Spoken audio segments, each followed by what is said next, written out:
Welcome to the International College of Dentists, Chronicles of Outstanding Leaders in Dentistry. And I'm just delighted to have with us today Dr. Lois Ruth Kirshner Cohen. She's a research sociologist and the director of the Office of International Health at the National Institute of Dental and Craniofacial Research. She's also the associate director for international health at the Institute and is the director of the WHO Collaborating Center for Epidemiology and Oral Disease Prevention and Treatment. So welcome, Lois. Thank you, Dishanka. Yeah, we're really glad you're here.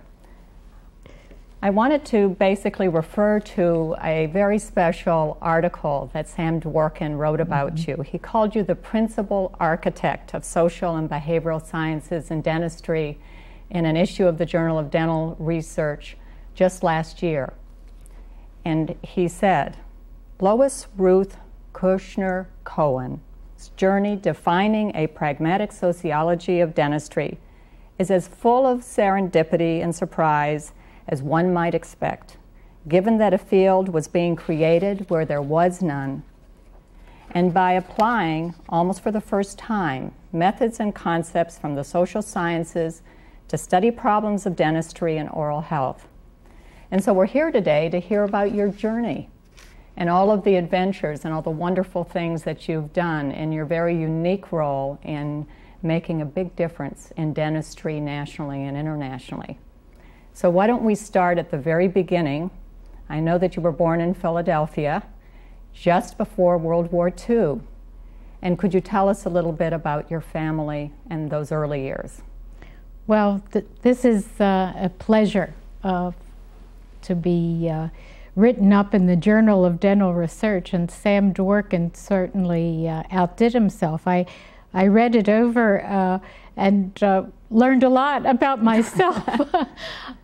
Just a wonderful tribute, and I'm not so sure I recognize myself in that. It was true, very true, that I was born right before World War II broke out.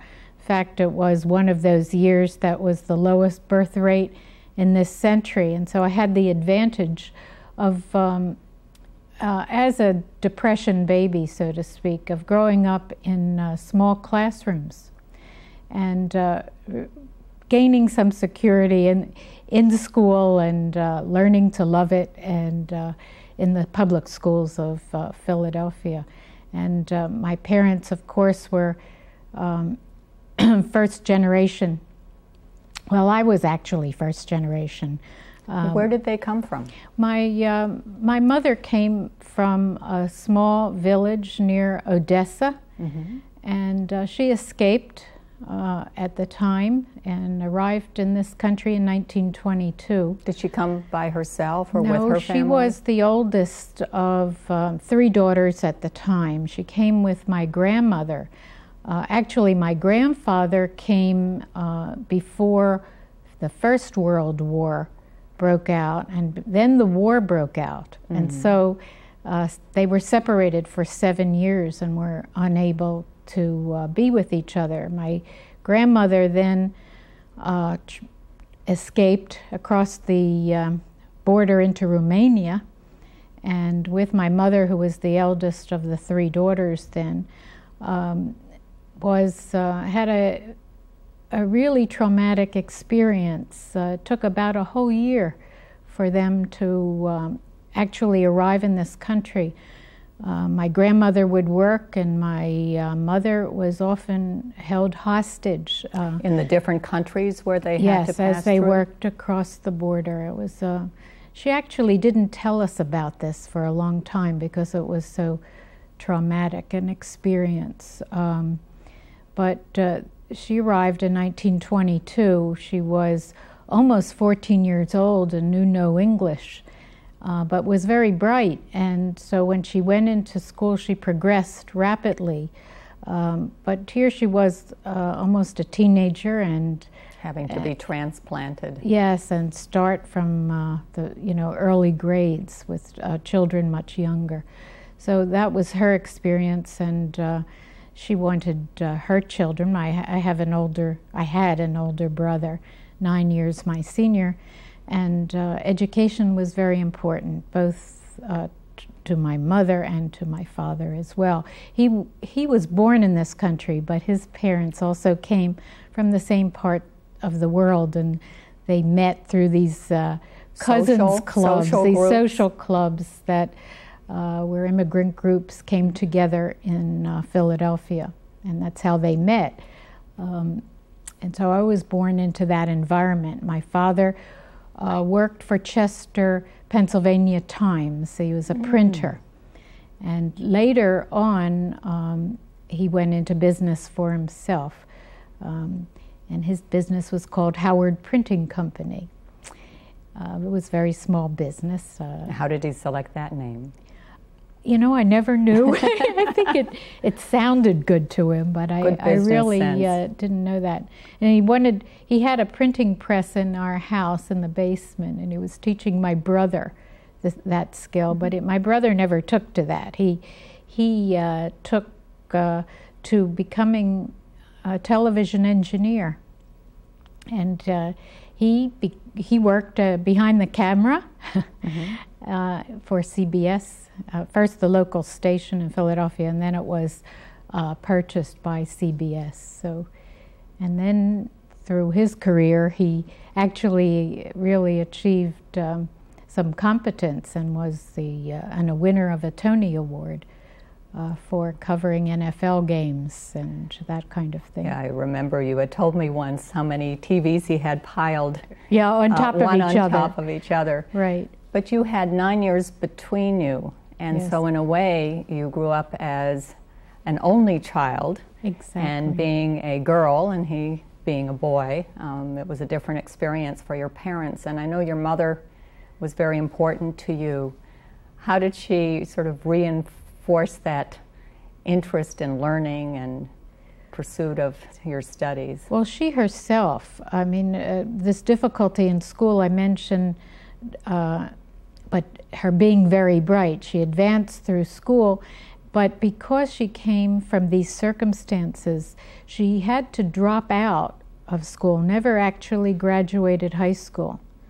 And yet she was very capable. In fact, much later on in her life, she was admitted to graduate school at the University of Pennsylvania in Russian Studies without having finished high school or gone through undergraduate school. Was this at the time you were in elementary school? No, I was actually at University of Pennsylvania myself. But she had this love of learning, and she wanted her children to achieve and learn. In fact, she didn't teach us Russian nor Yiddish, two other languages she knew because she wanted us to learn English and to achieve in the U.S. system most that we could achieve. And so that was very important. And it is true, while we grew up separately, and we became close more as adults, my brother and I, we both had those same influences on us. And I suppose that early exposure to international had something to do with it too, as she came from another culture. And you were exposed to it continuously. Continuously. But if you were to choose one event in your childhood that sort of stands out and that you keep thinking back to, what would that be? One of those. That's very positive. Difficult. I mean, I was lucky, and my parents valued education, and of course, all the way through public education, I also went to study Hebrew. And I went through various schools from the age of 7 through the age of 19 when I was graduated from Gratz College, which is a Hebrew teacher's college, and I was certified to teach that language as well.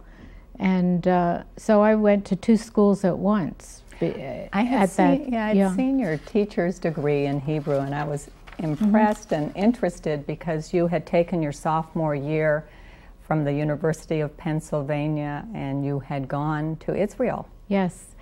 Well, how did you decide to do that? Well, that because of the education in Hebrew, of course, that I was exposed to, and my parents also had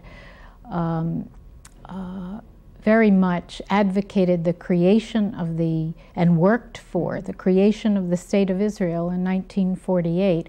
I grew up in a home that had that interest as well. And that was the discussion at the dinner table and right, the evenings. And that was part of our identity. Our identity was that we had not only an affiliation with a religion, but a common history that identified us with the people of Israel and the nationhood, and then the language. So it was almost natural that I would want to go to Israel for part of my education. And I had my heart set on it to do it between high school and university. And my parents, perhaps rightly suggested that I do this perhaps in my sophomore year rather than do it at that point. They wanted to make sure that I was getting started on a university career. And I had a scholarship to the University of Pennsylvania, a state-supported scholarship, a senatorial scholarship, and I had to ask permission not only from University of Pennsylvania to take a leave of absence, but because of this reimbursement. You know, it wasn't being done at that time. Well, it was interesting because they asked for the curriculum that I would be taking at the Institute for Youth Leadership in Jerusalem. So I sent for the curriculum and I submitted it, and 2 weeks later I got a very interesting letter back from the University of Pennsylvania, very enlightened, I must say. They looked at it, they said, we grant you this leave of absence and you come back as a junior. And they would take all the credits you would accrue in that year. All of those credits, 3 years of Hebrew credit, history, Middle Eastern history, and I had geology, all sorts of other courses. So they accepted that, and I came back as a junior. Interestingly, when I came back to this to Penn, they assigned me a major. This is really funny. This is my accidental career. They made the decision for you. Yes, they made the decision because sociology was the only course I had more than one of during my first year. Yes, I had Sociology 101 and Sociology 102, and they figured, okay, we'll assign her to sociology. I was out of the country, and we didn't have email in those days, so it wasn't so easy to get a quick response. So I went along with it, and I learned to really like it. I actually entertained the idea of going into social anthropology at one point. But in those days, you had to be independently wealthy to go into anthropology and support your own doctoral studies and dissertation abroad, and I didn't have those kinds of resources. But that's how I became a sociologist, and then I became engaged. During your university years? Yes, I was engaged in my senior So you were a young engagee. And I then had to decide what I was going to do after we would be married. My husband-to-be was enrolled at Purdue University and was doing his PhD in immunology and microbiology. So I applied to Purdue, but Purdue had a sociology graduate department, but at the time I wasn't sure what sociology was truly about. I almost thought I would become a social worker. But because Purdue didn't have a school of social work, exactly, and I then proceeded to become a sociologist. I got my master's, but was unemployable at that point, so I went on and received my PhD so that we would finish together our respective doctorates. And it was sort of accidental in that regard. Then he applied for, we were supposed to go to Paris because he was to get a fellowship at the Pasteur Institute. Mm-hmm. And something happened under the Johnson administration, as I recall, with the gold and all of those fellowships that were for foreign students were canceled. That was a terrible disappointment. We both went into a depression almost. And then he was recruited to NIH and was offered a number of positions at NIH, so I came along for the ride. Well, let me just mention, because I thought it was very interesting, the different theses that you had. Your master's thesis focused on decision theory and fertility as applied to Jewish inhabitants of Palestine and Israel. And then your PhD thesis was on internal migration of scientists awarded doctorates in the U.S. in 1958. Now, those are two different aspects. Usually a master's thesis is one stepping stone to the PhD. How did those two areas Well, actually, they're quite related. The initial was started out as a bachelor's honors degree. At University of Pennsylvania, sociologists had that option, getting a straight degree or an honors degree. For an honors degree, you did sort of a mini thesis. So you had I had that, and it was, I worked with Dorothy Swain Thomas, who was a world famous demographer at Penn. And so she worked with me on using some data sets that we had access to. And it was really migration patterns and how social influences impact on migration patterns and what happens in the process. Yeah, which scientists, and in 1958, why that year?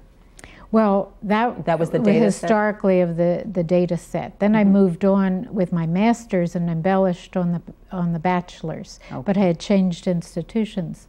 And then I continued in demography. I actually thought I was going to be, my career was going in that direction because my data set came through the National Science Foundation. The National Research Council had a database of scientific PhDs. When you finish a PhD or when you finished at that time, they kept a database of every PhD in the United States.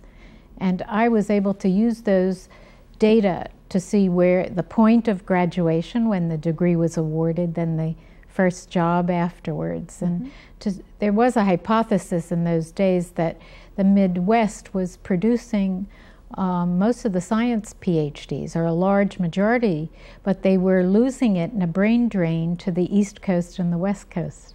Well, was it institutional driven? It was where the jobs were. Right. I mean, the high-tech jobs were on the coast. Salaries were higher. But the state of Indiana, for example, or any of the Midwestern states, Illinois, Wisconsin, Michigan, the Big Ten schools that were producing them were paying for this, subsidizing the education. So they started building industrial parks within those areas. Yeah, to keep some of the industry there. So that's how I got into that issue. But when we moved to Washington, I went and I had considered a job back with the National Research Council and NSF. But this is another funny story. Yeah, you had come to Washington actually in the early 60s at the height of the Civil Rights Movement. Yes. So you were about to find a position, right. And you ended up at Howard University as a visiting professor for a short time. But there's another funny side too, because I didn't choose the job that would have been natural in terms of the dissertation. The database from the National Research Council, NSF, I could have gone there and they were interested in talking to me about that. Or I could have gone to the National Center for Health Statistics as a demographer. But because we were poor graduate students and had absolutely nothing and one car, no furniture, I made a strategic decision to look only at the NIH and around where there. Your husband was to be. Yes, because we couldn't afford a second car. The public transportation was, I don't know if you remember pre-metro days. It was difficult without another car. There were a lot of logistics, so I looked here, and that's how I got to dentistry. But it wasn't direct.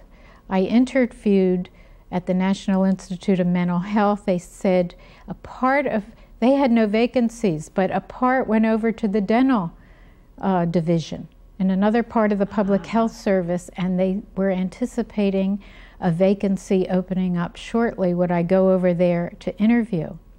It was just down the street. I did do that, and they said, well, at that time it would take 3 or 4 months to process your papers so that you could enter the civil service of the government. But they said, we know someone at Howard University that is in desperate need of a sociologist right now. Would you go there for this semester, and we'll fix up your paper, work on your paperwork, and then you could move over to the public health service. So I did, and it turned out that I went to Howard University, Department of Sociology and Anthropology, and was a visiting lecturer there to substitute for Professor Nathan Hare. Professor Hare was teaching social movements. He was the mentor for Stokely Carmichael, a number of active civil rights people. And Professor Hare had become ill 2 weeks into the semester, so I was asked to please take over his 2 courses in social movements and 2 in introductory sociology. So here I was, this 25-year-old, newly minted sociologist, and thrust in this environment. It was just fascinating. And Stokely was in one of the classes, and they were teaching me a great deal about social movements, as you can imagine.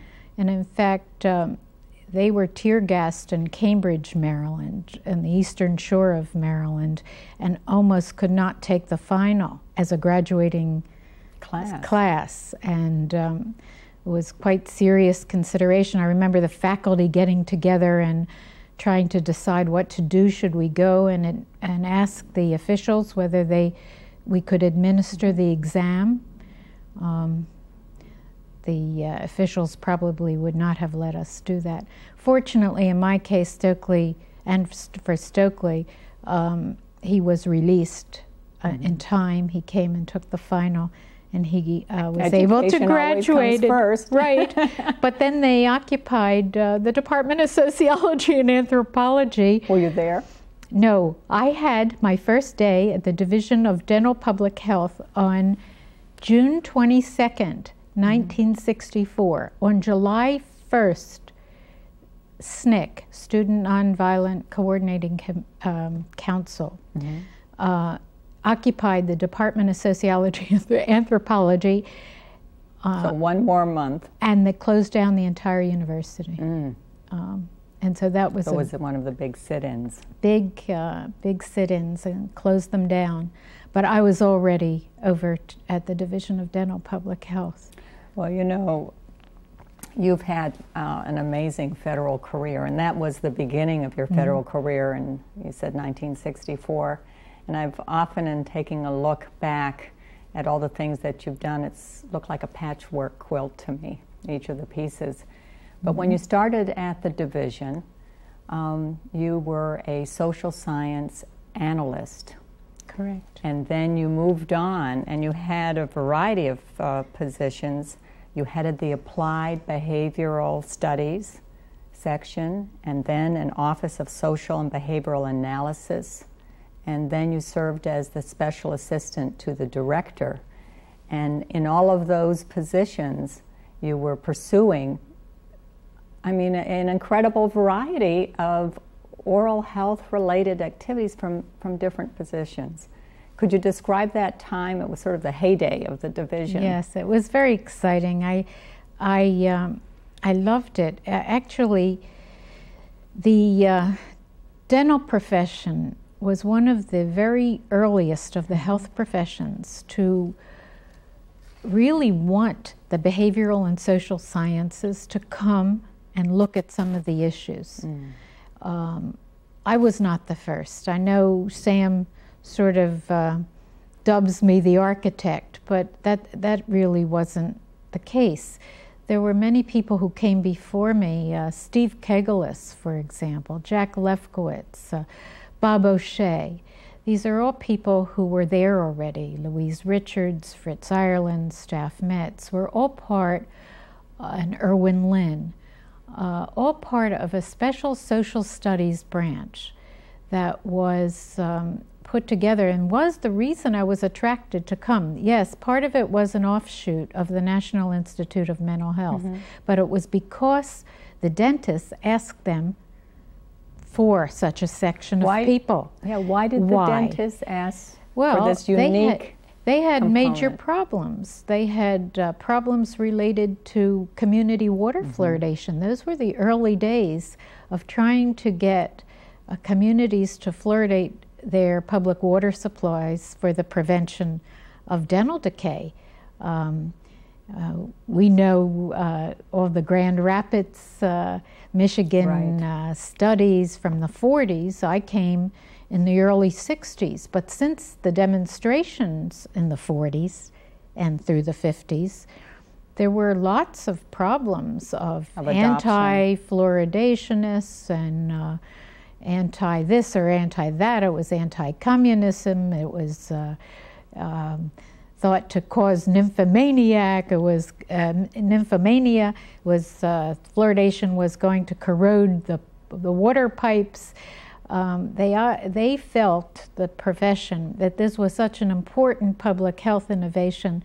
They better call in some analysts to look at that issue and to help them decide what is a public health strategy to pursue. So that was one of the issues. I specifically was brought in to look at early detection of oral cancer because dentists at the time were not looking for oral cancer. Very interesting.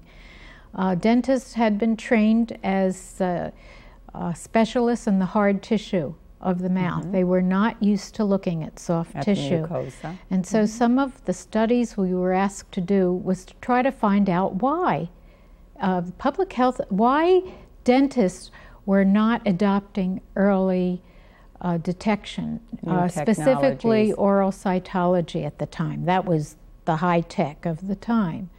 Now, what was the reason they were reluctant? And the Public Health Service had spent hundreds of thousands of dollars already through the states, the state public health departments, to subsidize the analysis of cytology smears and biopsies. And they still weren't doing it. It didn't cost them anything because the federal government through the states was picking up the cost. So why?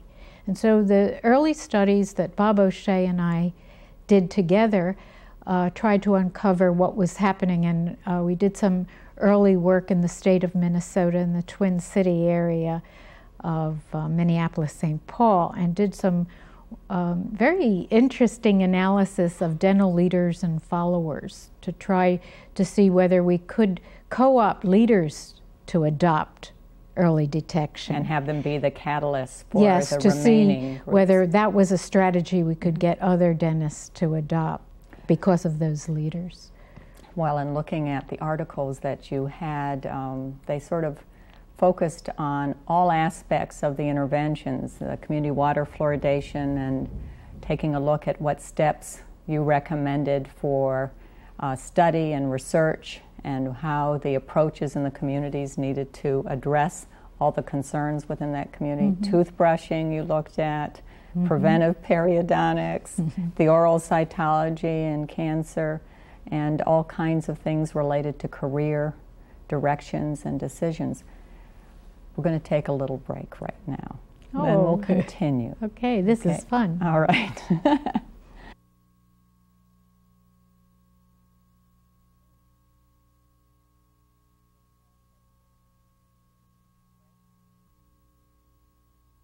Well, Lois, I believe it was in the mid-1970s that you joined the National Institute of Dental Research, as it was called then, when Dave Scott was the director, and you joined him as the special assistant to the director and the planning officer. And it was a time when planning and evaluation were sort of in their heyday at NIH. Tell us a little bit about that, going from the division to the NIH. Right. Well, as you know, the division was condensing, and that's a good word. That was a result of several administrations, but primarily during the Nixon administration, there was a consolidation, some cost-cutting moves. If you remember, or anybody looks at the history, we had the Division of Dental Public Health, which later became the Division of Dental Health and later the Division of Dentistry. We used to have 10 regional offices, a facility in San Francisco and a manpower development facility in Louisville, Kentucky. And gradually those activities were condensed into Washington. Then there was some restructuring and trying to move some of the research activities to NIDR at the time. And epidemiology moved over with Hirsch Horowitz, dental material science moved over. And then they looked at the behavioral sciences because the NIDR at the time did not have behavioral. There was a little bit. We had a little bit going in pain research before I got there, but we were working with NIDR all along, particularly the National Caries Program, to try to do some things in partnership between that division and NIDR. When Cy Kreshover was director, and Diefenbach was director of the division.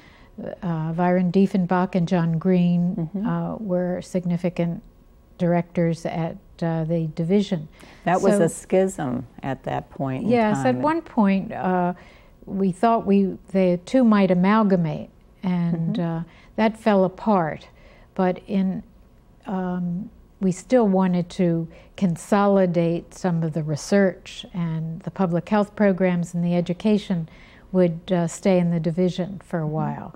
As it turns out, health professions education survived, as you know, in the Bureau of Health Professions, and you came to us that way through the Bureau of Health Professions. But I had moved over, had first discussed it with Cy Kreshover, and there weren't enough positions to take our whole staff of social scientists over there. So I came first as the special assistant, but it didn't come, unfortunately, when Cy was director. But interestingly, Dave Scott, when he came in 1976, he came back to NIDR, and he immediately approached us to come over and asked me to be his special assistant. So July 4th, 1976 is when I came. I'll never forget that significant day. A lot of things happened in the summer, I'm saying. When you came to Washington, June, when you came to the division. July. That's right. Anyway, it was wonderful to work with Dave, and one of the first things that he asked me was to draw up a plan for how we could build the behavioral and social science strength at the Institute. And that led to other planning assignments and led to becoming the planning officer.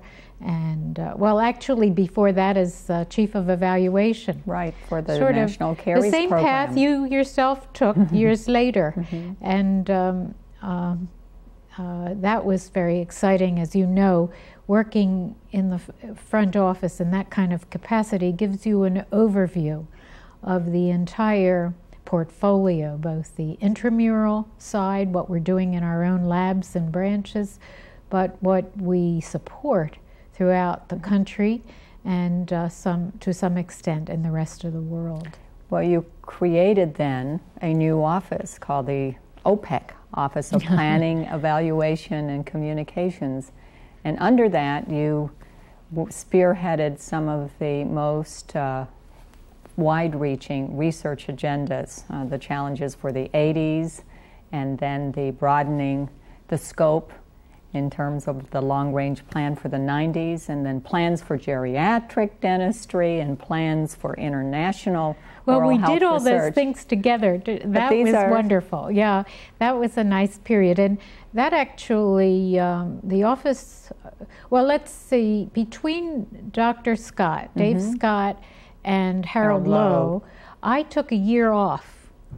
And I decided I needed some refreshment and renewal, and I went off to Harvard on a detail in the Division of Health Policy Research and Education, and worked with David Hamburg and former Surgeon General Julie Richmond, and actually focused in on international science policy, and was going to go back to the Fogarty International Center. That was my intention to work. I didn't know that. Oh yeah, with you Claude didn't tell me that. Yes, Lois. with Claude L'Enfant. Claude was director of the Fogarty Center. He came up to Harvard and we talked, and Tom Malone was involved in that, and I was going to go back there. And then Jim Weingarten decided, the director of NIH, decided to ask Claude to head up the Heart, Lung, and Blood. Institute. That was in June, and I got a call from everything that happens in the summertime. I got a call from Claude in June. I was due back in August. Claude was moving over to the Heart, Lung, and Blood. So I came back to dental, but Harold Lowe was the new director, and he asked me to reorganize the front office and head up this consolidated Office of Planning, Evaluation, Communications, and gave me international health in addition. So I had about 4 different jobs at the very least, but it was an exciting period and needed help, and that's when I called you. You were pregnant with your first. Well, this is what happens sometimes. There are pregnant moments and pregnant pauses, so to speak. And as a team, we built that office, as you know, and did some exciting things, broadening the scope and expanding the horizons under Dr. Lowe. That was a wonderful challenge, and again gave us an agenda that we're still working on, actually, that's right. to the present day. We keep refining that and keep on stay going with those terms. I think it's important. You had hundreds of experts participating nationally, internationally. When you get that kind of consensus, I think that it does fuel for the future. Right. The international one was a interesting one, because we brought Phil Holloway over as a WHO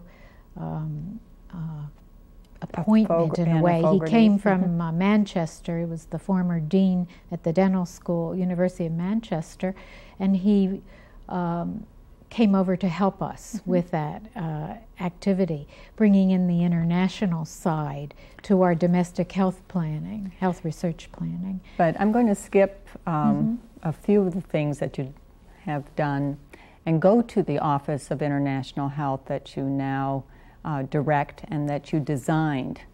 And given that launch pad, when Harold Lowe was the director in International Health, tell me a little bit how the international draw came to be, because one of the things I looked at was one of your first papers that had looked at the national rankings and the rankings, I believe it was, of engineers in Britain. And it was published in the British Journal of Sociology, I believe. And as I looked at that, first it was an international journal. Second, it was a very thorough look at perceptions, national versus specialty, and occupations. And then third, there were dentists within the ranking. And I looked at that as sort of a prologue to your future. Yes, I didn't know I would ever wind up in dentistry at that point. I was in graduate school and was hooked up with a very fine sociologist, Joel Gerster, who later went on at Temple University. But we had some interesting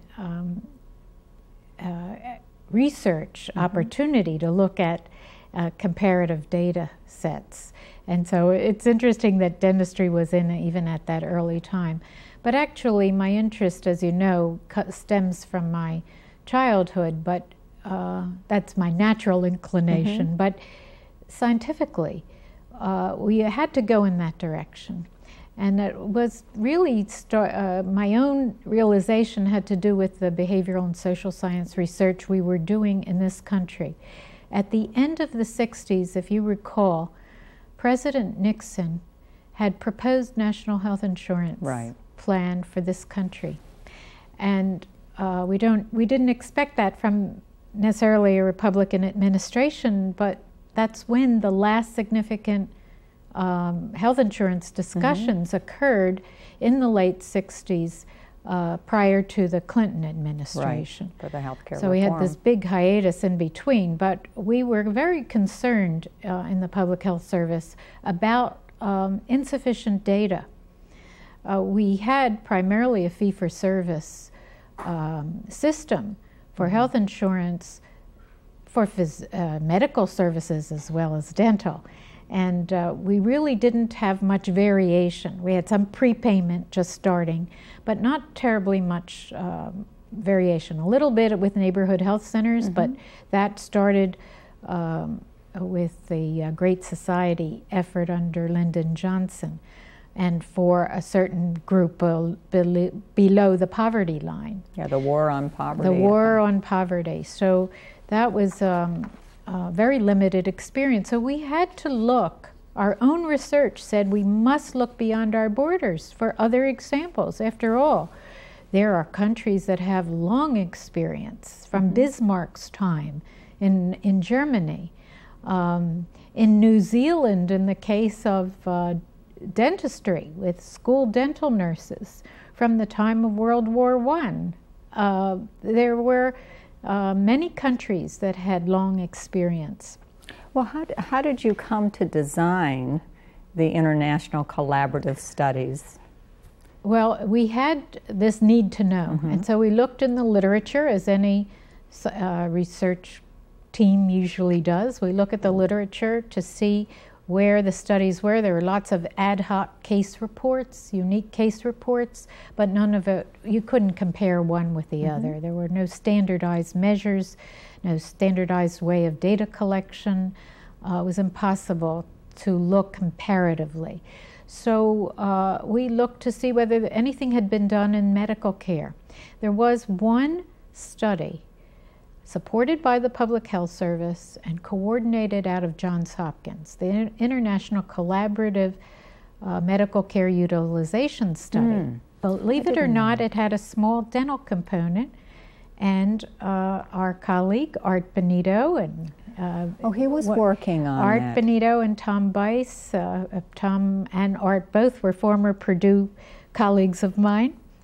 And now the story is unfolding. It's really interesting. Yeah, that's small world. The prototype, and we looked at that method of survey collection and learned a great deal from that.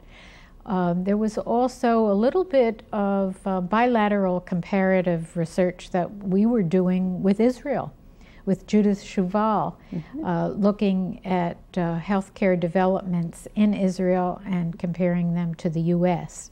And so we got some techniques worked out, particularly translation, language methodologies worked out, how to standardize interview material and survey material.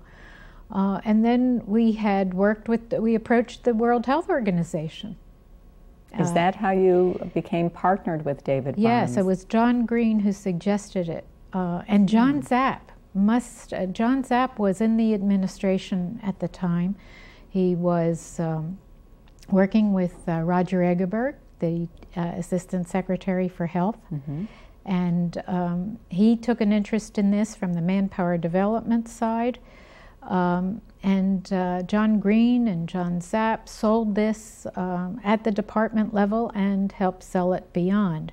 That it was a need to know, and that dentistry, by doing the study in dentistry, we could learn what we needed and couldn't learn from large-scale medical care studies. Because you couldn't measure a headache very easily, but you could measure holes in the teeth. So you would still look at the design of the health services and but the using variations. Dentistry as a microcosm of that, indicator yeah. of that. So we sold it that way, and more than a dozen countries entered into the initial collaboration. Then we did it again. But how did you have the energy to do it again? Well, it was, I must say, it was,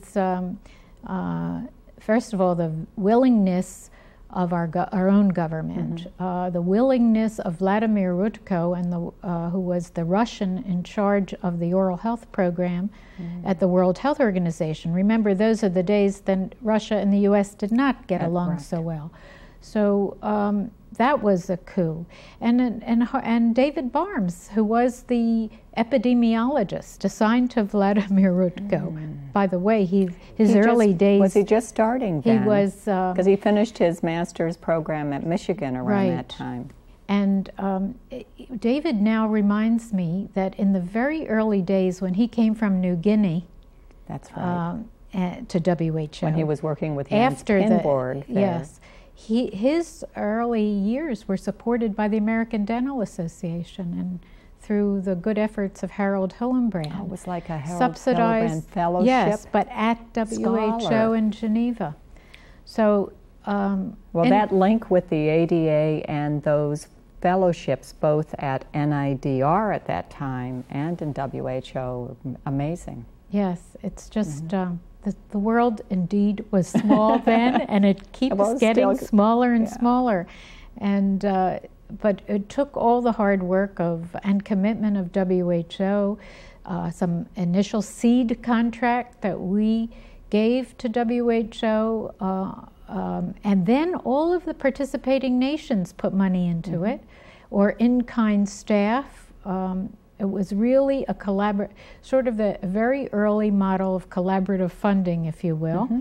And we collected data from 3,000 consumers in each of a dozen countries, plus 100 each of the major provider groups and administrative representatives, collected social survey data, as well as epidemiological clinical data. So it was quite a huge undertaking, and probably, according to Dr. Brandt and Julie Richmond, it was one of the largest studies ever undertaken of its kind. Well, we can go on for hours, I know, about international health. It's one of these things that takes a tremendous amount of perseverance and patience in trying to put all of the different levels within each country together and bring them towards the same goal. And you've done that in many other areas. I think you're now working in a variety of areas to promote select areas for international oral health research initiatives. And could you tell us a little about now that? We're in a new phase, mm-hmm. and it's just so exciting. Of course, as we face the 21st century, nobody could really deny that we're in a globalization mm-hmm. phase, whether we're talking economics, markets, language, culture, health, research. We cannot perceive the future thinking of it within narrow geographic terms. And just think of diseases that cross borders and people getting on airplanes. And it's impossible to think otherwise. So this is a turning point for all of health and all of health research. And in mm-hmm. fact, as you know, NIH is interested in doubling or tripling or quadrupling the small percentage of funds that we have devoted toward collaborative research. But in order to answer questions, many questions, we need the talent no matter where it is in the world. And of course, some of the subject matter is just not here. The volume of cases of cleft lip and palate are in other parts of the world, not necessarily here. The variation in types of oral and head and neck cancer are not all located in this country. Infectious agents such as we suspect are associated with oral gangrene, NOMA, we cannot study in this country, even though there might be an isolated few cases here. But we have to study it where it is. So trying to approach how we do this has been just a really exciting experience for all of us. We just had our first solicitation for international collaborative research planning grants, and the whole idea of having planning grants arose because we had the WHO International Collaborative Study experiences, learning that when you have at least 3 or more countries involved, you really need a couple of years of planning. You have to bring people together to agree that on the common research question, to agree on the protocol, the hypothesis development, the logistics, the sampling, the instrumentation, the data analysis, and it takes a lot of upfront planning time and energy and willingness. And I must say that the world community has just been terrific. We had such a good response from the first solicitation, and we are in the process of funding our first 6 planning grants, and we now have it regularized as a program announcement so that they will come in more often. But it's just wonderful to see the community, not only our own community, that they're really receptive, but the global community is just so excited that the NIDCR has taken that lead in doing it, and that's...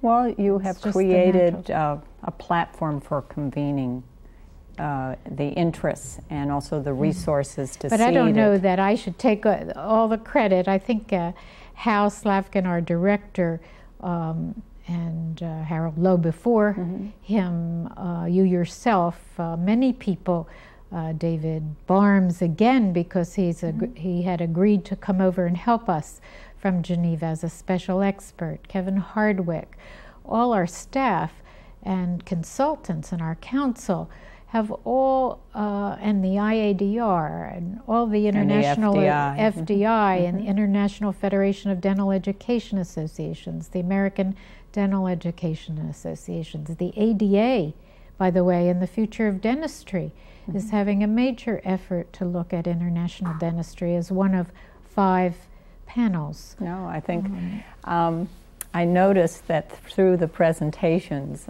that you have visited about 1/6 of the world's countries, Lois. Oh my!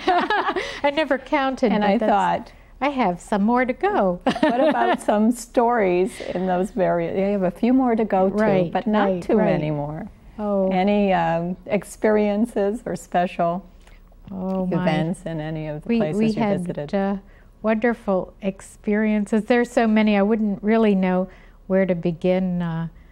We had some funny ones during the days when there was the Iron Curtain and sort of fear and trepidation on both sides of the curtain.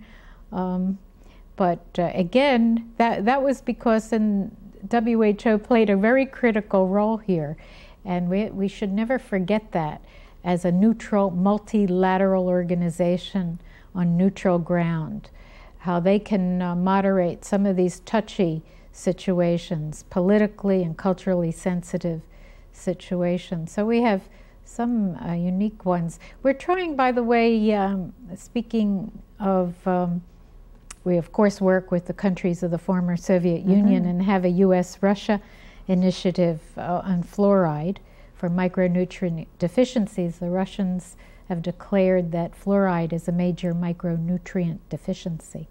So we're working with the Centers for Disease Control on trying to rectify that. But we're working also in the Middle East through the Middle East Center for Dental Education, and working with the principals there to see whether we can, through research, serve the forces of peace, as well as the services of health science. So there's some exciting things continuing to happen, and it's going to be a marvelous 21st century, I'm sure, especially with the internet and email. We used to have to wait for 6 weeks for a letter to come. You know, I used to mark a letter airmail, and David would say, "Where's your letter? Where's your letter?" And he'd get on the phone and say, "But I sent it, I sent it." And 6 weeks later, it went by C-mail instead of airmail. But we don't have those barriers anymore. And email's just a wonderful bridge to make everything happen quickly.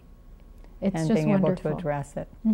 Well, I wanted to go in several directions. I want to go back to a position you had prior to being director of the Office of International Health, because for, I believe, 9 years you were director of the Division of Extramural Research for the National Institute of Dental Research at that time.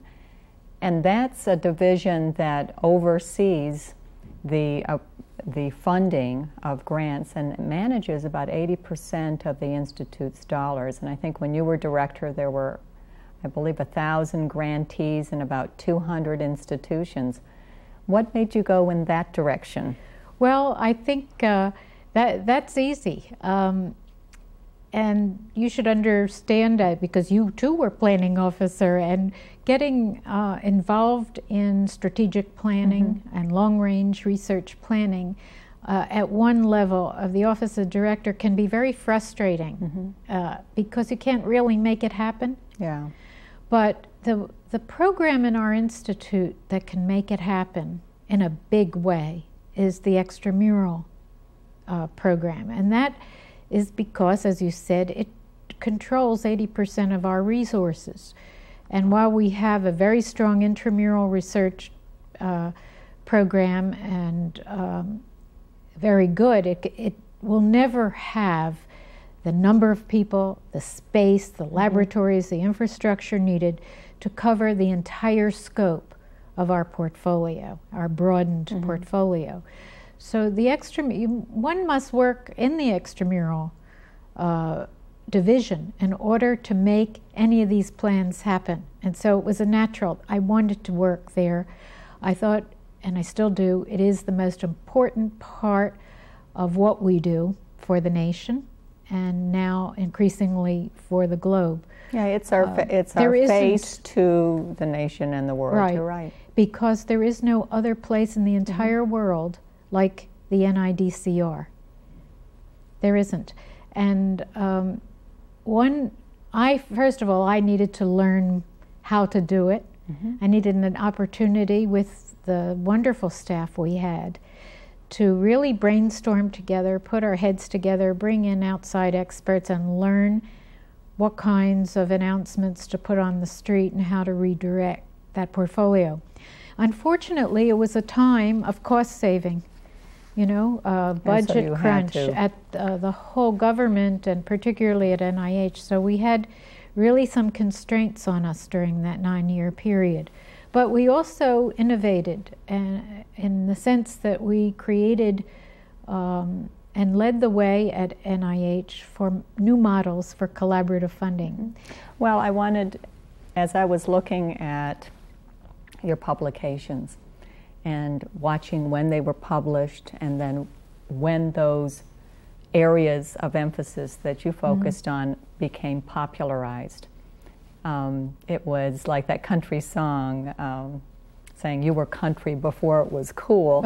And it was true. You wrote about ethics in research, you wrote about collaborative funding, you wrote about technology transfer, you wrote about interdisciplinary research, and you were patient because not everybody was on that page. And we are just now catching up with some of these concepts and getting a critical mass of people thinking about them. I think the collaborative funding is another example. You spearheaded a committee at NIH to look at models and show that we could leverage our funds. How have you maintained your patience as you've sort of been able to be visionary and look forward and then wait for the dialogue to happen 10 years later? Well, first of all, my mother was patient. I think it's partly genetic and there's a role for learned behavior. Sometimes I'm impatient too, but I try to practice patience in the work setting. And I have to learn too, where everybody is. I mean, we learn that as social scientists, that you can't lead without first finding out where people are and then taking one step at a time. That's just the reality of trying to be a good manager or a good executive. And that's probably the way I had to go. But I also had the good fortune of having very like-minded people around me, even if there were a few at a time, that I could learn and bounce ideas around with whom I could do that with, and not just in our own organization, outside. And I like networking. I like that. I like meeting new people, and I like exploring these new horizons. And so when you find other people who like to do it, then it grows and it mushrooms. Eventually it comes to pass. But I probably didn't do it all right. I mean, sometimes you take a couple steps backwards and then you move forward. Well, in my eyes, you did it all right. I wanted to ask you about women in dentistry, women in science, women as leaders. That's been another theme in your career. You had a paper looking at the interest of high school students, girls, in dental auxiliary careers early on, and now you continuing to work with the American Dental Education Association and the International Federation of Dental Education to look at the broader global perspective of women and leadership. Tell me a little bit about that. Yes, it's just been fascinating. You know, as a sociologist, looking at gender roles sociologically and culturally, I find it just fascinating material. And dentistry is a wonderful case in point, because you look at Finland and some of the Scandinavian countries, particularly Finland, where they have a majority of women dentists. Right. You look at Malaysia. Or South America. Yes. But I mean, it's not just limited to the industrialized part of the world, but it's all over. But culturally specific places where women dominate the profession. Wasn't so when I entered the dental profession or when you did. But slowly the schools are admitting more women, and we're going to see a real generational change. And what that's going to bring, both in terms of the socio-cultural and social psychological aspects that women bring to the work setting, will impact the occupational development for sure. But my basic interest really is sociological rather than self-promoting. I mean, that I happen to be a woman. But to learn what the differences are. And I think now with all of the other aspects of research, we're really dissecting those differences in a positive way. Right.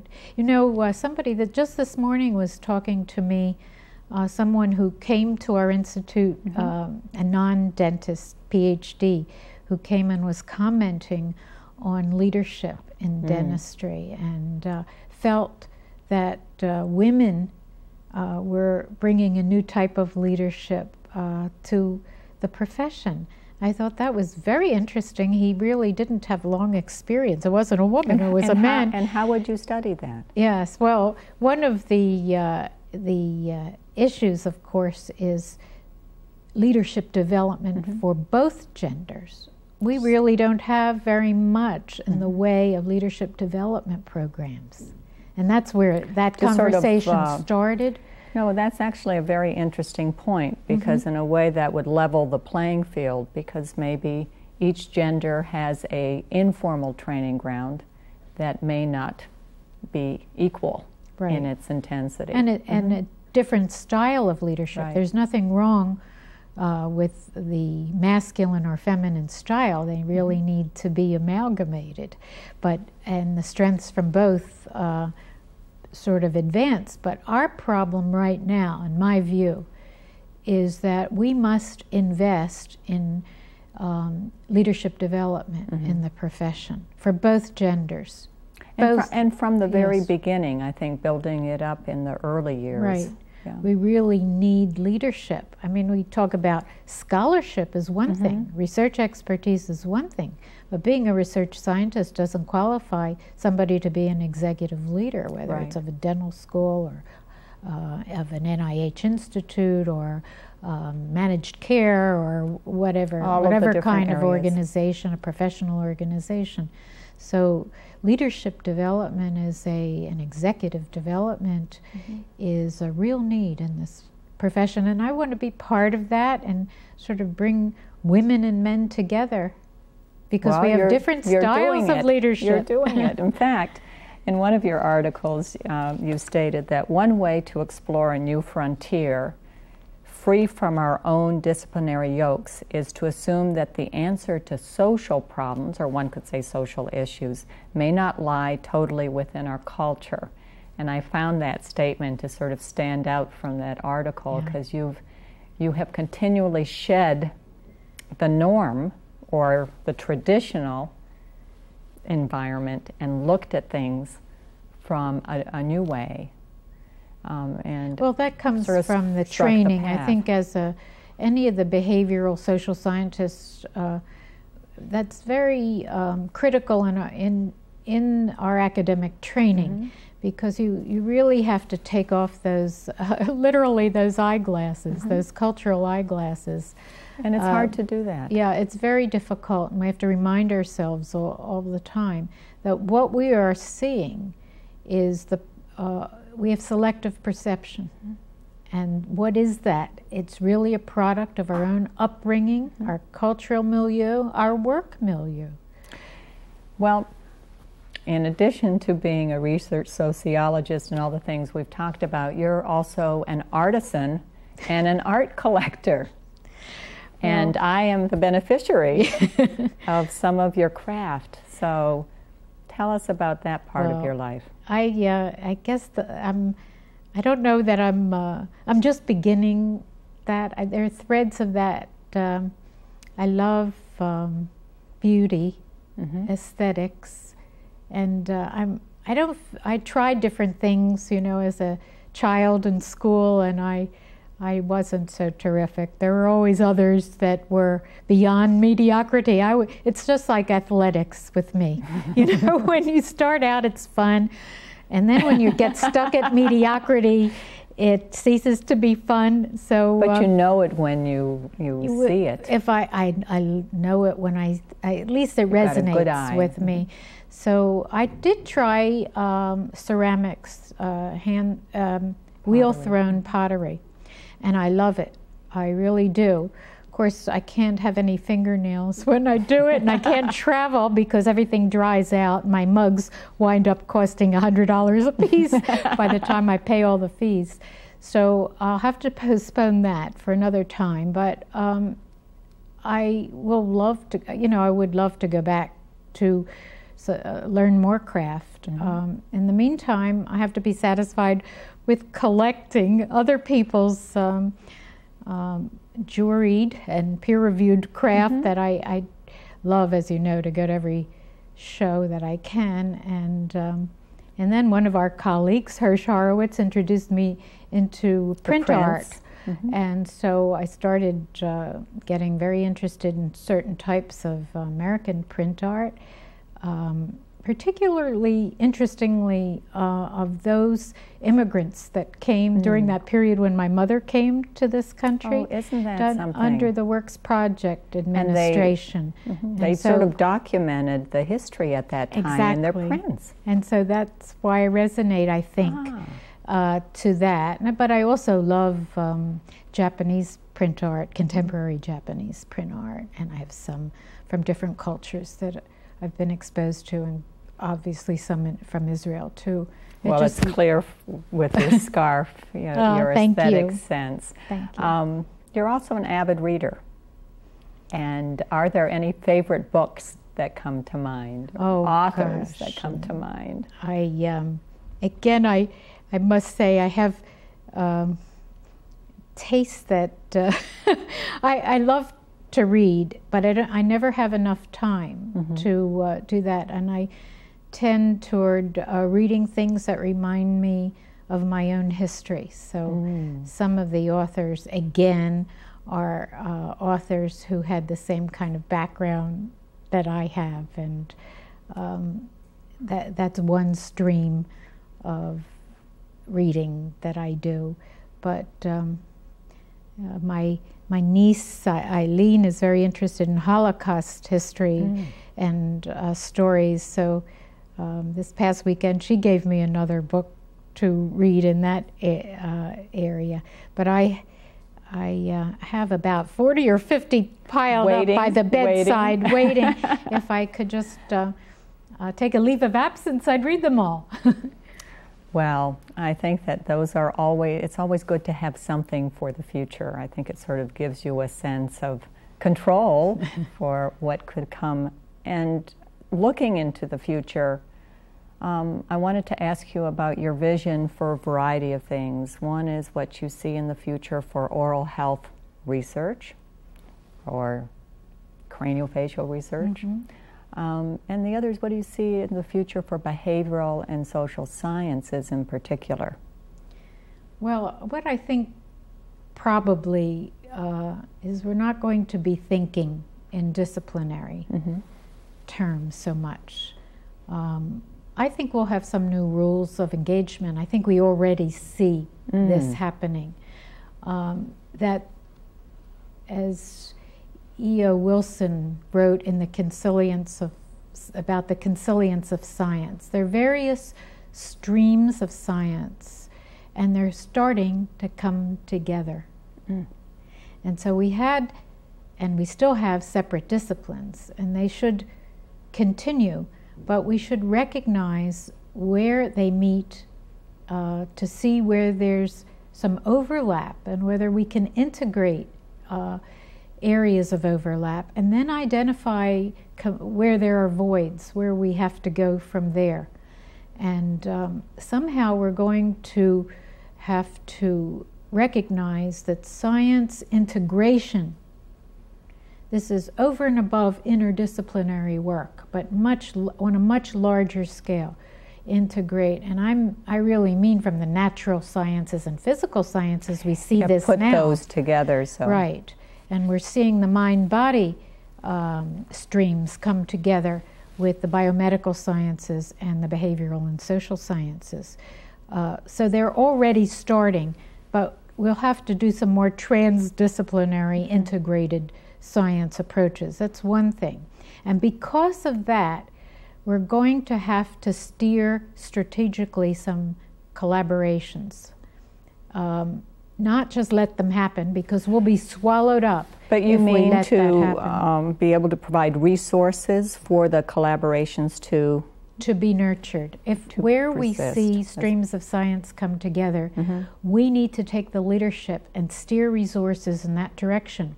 If we don't, in dentistry, I fear that we will be swallowed up by others who will, because everybody's partnering for collaboration. That's just the way the world is going. And so we have to think strategically about what's going so to we have to think advance about oral our health. borders, otherwise they'll be violated if we don't Exactly. promote It's them. going to happen to us, so we better steer it strategically, and that's a real challenge. But asking what are some of the research questions that we are faced with. Already, I mentioned some in passing. One of them has to do with infectious diseases that know no geographic borders. Right. And people say, why are we looking at NOMA, oral gangrene? It's a disease associated with poverty, with countries in underdeveloped, the least developed countries of the world. Well, we did see it in some cases in the U.S. We did see them in this happen in concentration camps. We have seen the disease cross borders beyond, and so we have to understand it. But that's where we're going to have to get, move collaborations. Already we have one started with WHO, and then there's a French group also interested in collaborating, and the African countries are collaborating, and we are, and there'll be other countries. We have to look at that disease so it doesn't move any further, and we can nip it in the bud and see what's happened. So it's the questions, the scientific questions that we will look at in these collaborative partnerships should be questions that cross borders. And craniofacial anomalies is a good one because of prevalence of these, differentially distributed geographically. And fluoride, the wonder element for this field of oral health, is becoming so important internationally to look at optimal levels for the human organism with varying vehicles for carrying fluoride and for ways of getting fluoride accepted in different cultures and in different places and different circumstances. So these are all global questions. So these are all never-ending questions. Yes. I want to just ask a few more questions, one of which, to continue with the questioning, is you have had many mentors, as we all have had. Which ones stand out in your mind? Oh,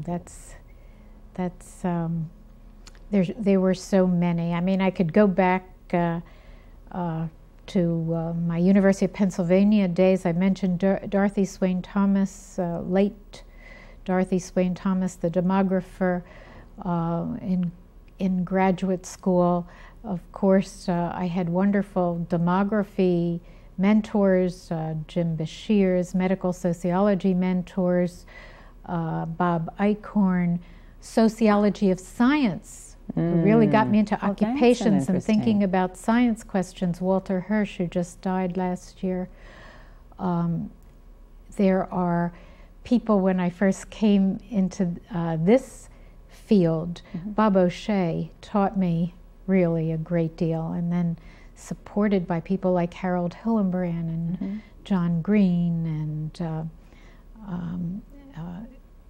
my colleagues. I mean, you and David, I worked on, I mean, he taught me a great deal. Every time I get into a new field, I have to learn from my colleagues about that, and that's... And they all become mentors. They all become mentors, and now I'm learning from Kevin Hardwick, our international health officer, who's a wonderful mentor too. Well, Lois, I have often appreciated the fact that you have been my mentor, and I picked up one of your books the other day off my shelf, and I thought, I opened it up, and I said, it doesn't have an autograph. Oh. And I was hoping that you would be able to autograph it for me at the end of our interview today, and so I will have it as a keepsake. But let me tell you that our interview today will be on a special tape that will be stored at the National Museum of Dentistry, so that sociologists and students of the history of medicine and dentistry, and dentists and other researchers can sort of learn from the leaders in dentistry. And I wanted to thank you for spending the time today with us. And well, thank appreciate you, everything. and thanks to the college. I just feel so honored to have been dubbed a leader. I really, when I look at the book, even Helen Gift is been my colleague and mentor as well. And there's so many people that should be taking credit beside, me and alongside of me, that I feel embarrassed by this, but I think it's a celebration time for everybody in the field of public health and the social sciences and the oral health sciences, and I treat it as we're all together. It's a family enterprise. I know the college appreciates it, and you as an honorary fellow in the International College of Dentists as well are one of the shining stars. So thank you very much. Thank you, Dushanka. You're welcome.